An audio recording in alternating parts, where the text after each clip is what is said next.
네, 제가 베트남 하노이에 와 있는데요. 오랜만에 와서 베트남 경제 현황, 또 산업 동향 변화, 그리고 부동산 시장 여러 가지 좀 조사도 하고 현장 취재도 좀 하고 있습니다.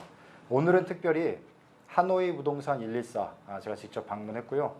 우리 또 부동산, 특히 베트남 부동산의 뭐 살아있는 전문가이면서도 하여튼 대부분의 한인들 부동산 그 매물들 거래를 많이 하고 계시는 우리 남한익 사장님과 함께 대화를 나눠보도록 하겠습니다.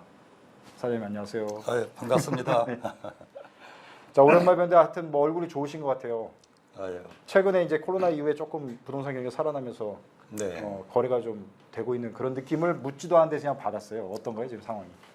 이게 좀 살아났었죠. 코로나 거의 끝날 시즌쯤 해가지고. 근데 요새 다시 또 주춤해요. 한국 이제 우리 환율이 많이 좀 네. 올랐잖아요. 예, 이런 영향이 있어서 그런지 우리 이제 한국 투자분들 주로 대상으로 했었는데 요새 한국 분들 별로 안 오셔가지고 베트남 손님들한테 좀 거래를 좀 시키고 있는 실정에 있어요. 베트남 시장은 살아나고 점차 좋아지고 있는 상황이라고 봐야 되는 건가요? 어떤가요? 제가 여기 뭐 온 지 한 20년 됐고요. 네. 부동산에 대해서 계속 공부를 좀 하고 있는데 제가 보는 관점에서는 지금이 매입 시기라고 보고 있어요. 제가 생각에 이제 여러 요인이 있는데 경제 성장률이니 금리라든지 수요 공급, 도시화율, 주택 보급률 쭉 있는데 부동산 그 상승 요인이 그 중에 뭐가 제일 클 거라고 생각을 하세요? 요즘은 제가 금리를 많이 생각합니다. 예. 한국 금리가 고금리, 전 세계적으로도 고금리고 네. 또 한국 금리가 높다 보니까 부동산이 이제 영향을 많이 받고 금리가 저금리가 되면 네. 자금 조달이 쉬워서 예. 상승 탄력이 좀 그렇죠. 생긴다고 보고 있습니다. 그리고 또 이제 세금도 좀 영향이 네. 있을 거고 그 정보 정책 네. 이제 그런 것들이 주로 이제 이런 선진국 수준에서는 이제 그런 게 참 중요한데 개발도상국들은 그것도 중요하지만 그거보다 더 큰 요인이 있는 것 같아요. 제가 보기에 개발도상국들이 공통적으로 상승하는 그 시점이 도시화율이라고 있었잖아요. 도시화율. 예. 도시화율은 유엔에서 매년 각 네. 도시별로 발표를 해주고 있는데 전 세계 상대로 우리 한국, 일본, 중국, 베트남 주변에 이렇게 보면은 공통점이 도시화율이 40%에서부터 80% 요 시점에 가장 많이 오른 걸 알 수가 있어요. 한국이 40% 된 시점이 1970년도, 중국은 2004년, 그리고 일본은 뭐 거의 1950년대부터 이렇게 돼 있었어요. 그때부터 시작해서 이제 도시화율이 이제 40%, 50%, 60%, 70% 되는 80%까지는 거의 뭐 금리나 정책 상관없이 거의 오르는 거를 제가 봐왔어요. 근데 베트남이 지금 50% 수준입니다. 그러니까 말씀하신 근거로 했을 때 40%에서 80% 구간에 도시화율이 진행될 때는 다른 변수들이 있어도 기본적으로는 이게 결정적인 변수이기 때문에 여기를 유념해서 봐야 된다. 그 뭐 경제 성장률 당연히 이제 1인당 뭐 GNP도 따라 오를 것이고 수급 상황도 그렇게 뭐 나쁜 건 아니잖아요. 아유 안 좋습니다. 베트남은 우리 한국이 뭐 공급이 뭐 거의 주택 보급률은 100%가 넘어섰고 했는데 베트남은요 주택 보급률로만 보면은 한 45% 수준이고 더군다나 코로나 때부터 해가지고 지금까지 공급이 반토막이 났어요. 공급 부족 현상이 지속되고 있는 현재 상황 자체가. 네. 자, 그러면 이제 지금까지 얘기하신 걸 좀 정리를 해보면 베트남은 40에서 80% 도시화율 구간에 50% 구간에 있기 때문에 결정적인 주요 변수에서는 상승을 할 수밖에 없는 구조에 있고, 그렇죠. 또 이제 뭐 소득도 당연히 늘어나고 있고 깜짝 놀랐어요 제가 몇 년 전 데이터하고 지금 데이터를 비교를 했더니 그 3,000불 1인당 국민소득 3,000불에서 지금 4,000불 넘어섰잖아요. 맞아요. 그러니까 굉장한 속도의 상승이거든요. 거기다 경제 성장도 코로나 직후 작년이 8%가 넘었어요. 나라의 성장률이 전 세계적으로 작년에 8% 이상 성장국가 아마 베트남이 1등인가 아마 그럴 거예요. 그다음에 올해도 베트남이 5% 이상 성장할 게 거의 확실하고 물론 그건 이제 목표보다 좀 낮은 수치인데 그러저러한 지표들을 보면은 베트남은 지금 상승할 가능성이 높다. 부동산 시장 차원에서. 뭐 월드뱅크 등 뭐 각종 기관에서도 뭐 내년도 66% 그 내후년은 뭐 6% 이상 다들 이렇게 전망을 하고 있거든요. 그다음에 수급 상황도 공급이 부족한 상황이고 엄청 부족합니다. 그거는 현지 매체에서 그 기사 보도되는 거 제가 계속 보기 때문에 예. 공급이 부족하다 부족하다 기사 계속 나오니까 예. 그것도 이제 말씀하신 대로 맞는 것 같고. 그래서 제가 보기에는 뭐 환율 그거 예전보다 뭐 5%에서 한 10% 정도 요건데 지금 뭐 부동산 5% 10% 이거를 이게 아니에요. 제가 보기에는 지금부터는 뭐 10% 20%대로 계속 그러다가 뭐 50% 100%로 폭등하는 그런 시점도 있을 것이고 지금이 딱 매입 찬스라고 생각을 하는데 이게 안 근데 오시더라고요. 왜 안 되는 거는 왜 안 되는 것 같아요? 로컬 사람들끼리도 옛날만큼 막 되는 건 아니잖아요. 왜 아니요, 로컬은 꾸준해요. 꾸준해요? 예, 어느 정도 옛날보다는 아니지만 우리 한국 사람이나 뭐 외국인에 비교해서는 꾸준하게 그래도 어느 정도 따라오고 있고 베트남도 사실 이 수출이 거의 대부분이에요. 국가 경제.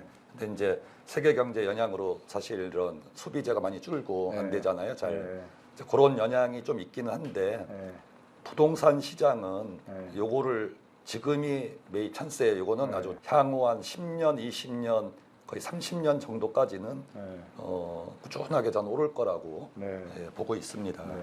이거는 그 남한익 사장님의 개인 의견 내지는 개인 뭐 추천이랄까 뭐 그런 거니까 그거는 이제 감안하셔서 보시면 되고요. 꼭 이걸 강조 말씀을 드립니다. 자, 그러면 여긴 하노이잖아요. 일단 뭐 호지민 이거보다도 하노이 쪽에 개발 호재가 있는 지역이랄까 아니면 눈여겨봐야 될 지역이랄까 뭐 이런 걸 좀 요약해서 좀 얘기를 해주시면 좋을 것 같은데. 여기는 사실 하노이를 키우고 싶어요. 여기가 수도잖아요. 하노이시를 일단 3배 이상으로 키웠어요. 행정구역을. 지하철 8개 노선 계획되어 있고 그중에서 현재 2호선, 2호선의 일부 구간 운행 중에 있습니다. 지금 시작을 했고 3호선도 지금 다 공사는 다 끝내놨고 지금 시운전 단계에 있고 그래서 이런 도시 기반 시설에 중요한 메트로선이 곧 가동이 될 것이다. 이런 상황에서 이 하노이가 기존에 너무 좁게 집중돼 있었던 그 핵심 지역이 작기 때문에 이거를 그 서쪽 그리고 북쪽으로 개발을 시키려고 하고 있어요. 지금 현재 핵심 도심권에서 서쪽 방향, 그다음에 살짝 북쪽 방향 그렇게 이런 보시면 거를 되죠. 중심으로 보면 된다. 이게 도시 개발의 에너지가 그렇게 움직이고 있다. 네. 자, 그러면은 뭐 개별 아파트 단지를 딱딱 집어가지고 얘기하는 건 좀 부적절할 것 같고요. 대체로 그냥 이렇게 좀 뭉뚱그린다 할까? 그렇게 해서 뭐 사람들이 관심을 갖는 그런 것들은 어느 지역에 뭐 어떤 것들이 있을까요? 그래서 제가 보기에는 요 미딩 요 주변으로 그 다음에 약간 위로 해서 서호가 있는 요 옆에 요 부분이 되겠어요. 여기는 현재 대우에서 하고 있고 대우 신도시 개발하고 그리고 그 살짝 위에 10푸차 단지 이 정도를 일단 보고 있고 이렇게 해서 한 5년에서 10년까지 여기가 이제 엄청 활성화가 될 것이고 그 다음에는 10년 후부터는 여기가 지금 메가 스마트 시티 해가지고 그 어마무시하게 지금 또 섹션을 해놨던 일본에서 이제 개발을 하는 거예요. 이 섹션.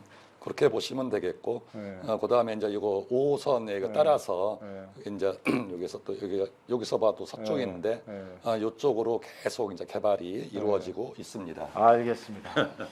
요새 그 사건 사고가 나고 있는데, 베트남은 일단 이제 부동산 중개업법이 없어요. 뭐 부동산 수수료 요율도 없고 그러다 보니까 이제 쌍방 계약으로 이렇게 해요. 부동산에서 물론 소개를 하는데. 뭐 그런 중개업법에 뭐 이런 것도 없고 해가지고 쌍방 계약으로 되면서 또 대부분 해외에 있는 분들이 많거든요. 집주인들이. 그래갖고 그냥 특히 코로나 시즌에 그랬는데 이 부동산 하는 이쪽에다가 그냥 집을 뭐 임대해 놔주세요.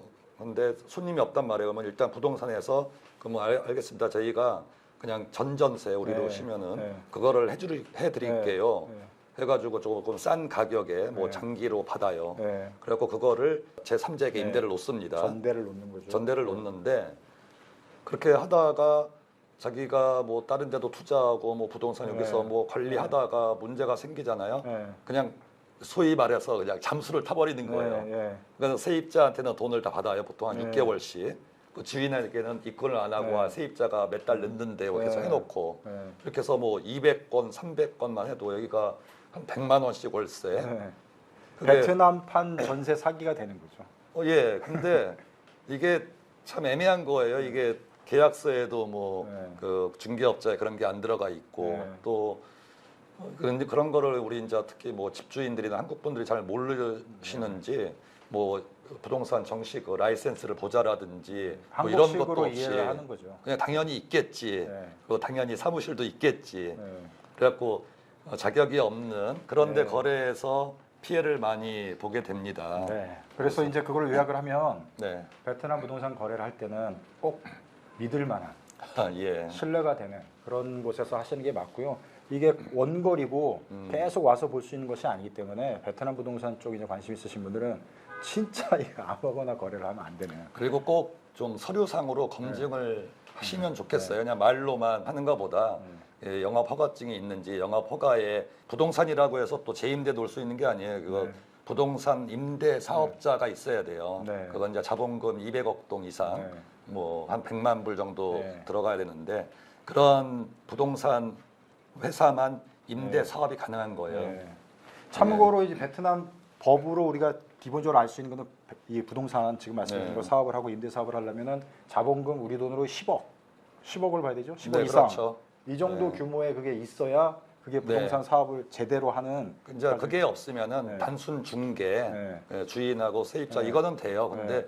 뭐 지금 얘기한 식으로 네. 주인에게 집을 받아가지고 관리하면서 임대 관리를 네. 하면서 어떤 뭐 전전세도 가능하고 이렇게 하려면은 임대 사업자가 있어야 되는데 임대 사업자의 요건이 네. 자본금 200억 동 이상이다. 네. 이 나라 법으로. 200억 동 이상은 우리 돈 10억 이상을 얘기하는 예, 겁니다. 예. 그러니까 사장님은 그게 있으시니까 자신 있게 얘기하는 거 아니에요 지금? 예, 그게 있어야 되고요. 이게 있습니다. 그다음에 두 번째로 네. 여기도 이제 중개업소를 하려면은 네. 우리 한국에서처럼 그 공인중개사 그 자격증이 있어야 됩니다. 네. 이 나라도 네. 전에는 없어도 됐어요. 근데 지금은 그게 있어야지만 네. 가능합니다. 네. 그러니까 무자격자는 안 된다. 예, 그리고 이제 중개업 법인 네. 임대 사업까지 할 수 있는 네. 그거를 하려면은 최소한 3명 정도 네. 그런 전문 중개 라이센스를 소유한 사람이 있어야 돼요. 네. 회사에. 네. 스텝으로. 네. 그러니까 그렇게 기본적인 요건들이 있기 때문에 네. 우리나라처럼 뭐 중개업법이 세게 발달한 건 아니지만 기본 요건들이 있기 때문에 최소한 그 요건을 갖춘 그 중개소하고 거래를 하시는 게 맞고 그것도 없는 분들이 또 활동하는 게 있기 때문에 그거는 네. 유의를 하셔야 된다. 그런 걸 이제 말씀하시는 거고요. 자, 그러면 이제 뭐 오늘 모든 걸 다 얘기할 수는 없고 네. 제가 자주 올 테니까 하나씩 예. 하나씩 또 하시면 되고 예. 그렇게 설명해 주시면 되고 자, 그러면 이제 마지막으로 어떤 그 유의점이랄까 한국 사람 입장에서의 유의점 여기 한국 교민으로서 이 부동산을 거래하거나 뭐 할 때 유의점 이게 좀 나눠서 얘기 좀 더 좋을 것 같아요. 지금은 완전히 한국에 살고 계신 분. 근데 이제 앞으로 어떻게 어프로치를 하는 게 좋은지 일단 그거 먼저. 뭐 조심할 거는 많죠. 근데 우리 이제 속담에도 있잖아요. 그 아는 길도 물어서 가야 되고 돌다리도 두들겨 보고 건너야 된다. 네. 그래서 항상 그 체크하고 체크하면서 해야 되고 뭐 물론 부동산 뭐 격언 있죠. 발품을 팔아야 된다. 네. 어, 임장을 다녀라 좀 뭐 임장 오셔야 얘기가- 돼요, 자꾸. 네. 뭐 한국에서 그냥 말만 듣고 뭐 그러면 그거 사주세요, 계약금 보낼게요 이러지 마시고 와서 돌아다니시고 네. 그리고 본인이 마음에 들어야지 오래 가요. 부동산은 가만히 있는데 마음이 변해요. 네. 그래서 뭐 부동산 가격이 막 오를 때는 갖고 있어야 되는데 팔아야 되는데 안 팔아요. 그리고 이제 가격 떨어지면 또 그때 파시고. 네. 근데 자기 마음에 들잖아요. 그러면 떨어져도 버틴단 말입니다. 안 팔고. 그러면 다시 또 오르거든요. 네.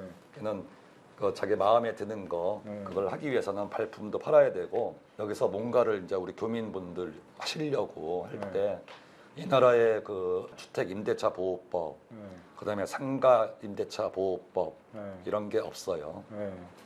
이런 게 없다 보니까 그런 거는 정말 뭔가를 장사를 하던 뭔가를 하실 때는 참 조심해야 될 부분들이 많아요. 뭐 우리 저기 국장님한테 연락을 하시던 그리고 나름대로 네이버 잘 찾아보시면 이 관련 정보 나와 있어요. 그러니까 최대한 준비하시고 찾아보시고 그리고 임장 활동도 하시고 네. 그렇게 접근하는 수밖에 없을 것 같습니다. 네. 한국에 계신 분들은 좀 글로벌 경기 상황, 뭐 베트남 경기 상황도 이렇게 보시면서 그다음에 가장 우려한 건 이제 사기도 많이 당하고 또 본인과 의지하고 상관없이 한국 부동산 시장하고 조금 다르기 때문에 네. 법도 다르고 메커니즘도 다르니까 그런 것들 좀 잘 조사하시고 또 믿을 만한 그런 중개업소하고 잘 상담하시고 거래를 하시면 될 것 같습니다. 오늘 고생 많으셨습니다. 부족한 거는 다음에 또 얘기해 주세요. 예. 예. 고맙습니다. 예, 감사합니다.